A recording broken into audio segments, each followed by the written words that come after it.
I'm here with Price Bell Jr., who's part of a group that just was set up to help put together horse farm tours. It's a nonprofit. First of all, Price, tell us what this is, the name of it, and how it's going to work.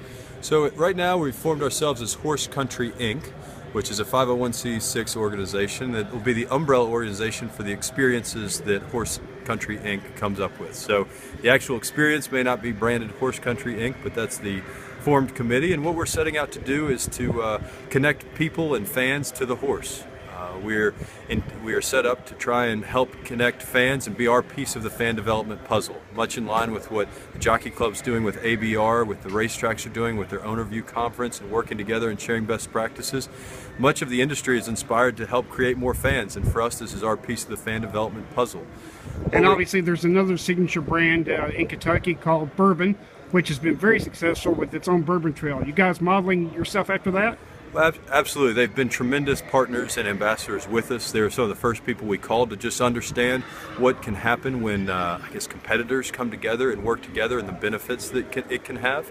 You know, Bourbon went from sin to signature in the state of Kentucky and over the last few years. And one of the gentlemen who has been instrumental in this process, Brutus Clay, he'll tell the story. He had nearly broken his ankle in a mountain biking accident, and he was laid up on his couch, and his sweet wife was tired of talking to him all the time, so she invited her neighbors over, and one neighbor happened to be Tom Bullitt.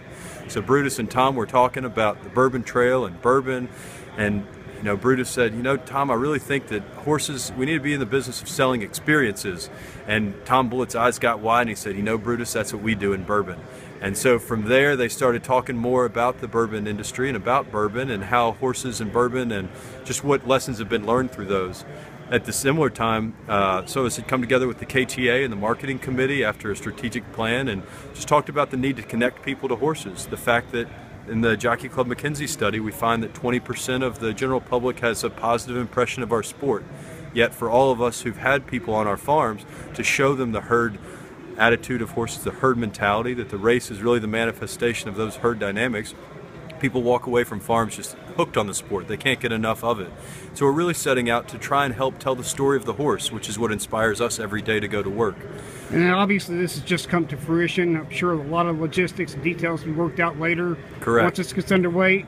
Timing couldn't be better with the Breeders' Cup here in Lexington later on this year. Yes, sir. We look forward to helping coordinate the experience of Breeders' Cup guests and fans and helping really promote and elevate because so many horses come from the farms of Central Kentucky during the run in the Breeders' Cup. We look forward to celebrating them and just being our part of helping connect people to the horse.